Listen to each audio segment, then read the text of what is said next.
So how do you keep your iPhone on the EST time zone, or literally anyone that you pick, right? So let's talk about it. If you're new on this channel, most definitely subscribe so you do not miss tutorials and videos like this one. Okay, so when you go to your settings app of the iPhone, you have the ability to just go to the general section. And in there, we have the date and a time. So this is the setting that we want to get into. And a part of this, you get to pick like the 24-hour time frame and the other options. And if you want to change to a different time zone or keep one as you travel, you need to turn off the automatic option, right? Because if you have it set to automatic, then you don't really control it. And when you travel, the time will change to that location. But you can always turn it off and then select the time zone right there, right?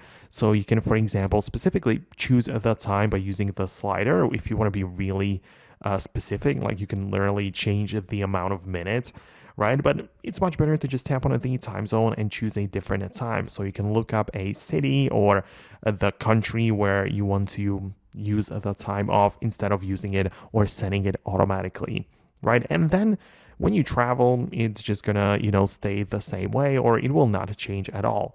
To be fair, it's probably not the best idea in case you just want to make sure every single app works well, because, some apps, if you don't have the time set properly, may not function the way that you expect.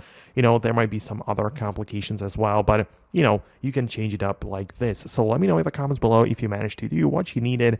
Thanks a lot for watching, and I'll talk to you later in the next tutorials as well.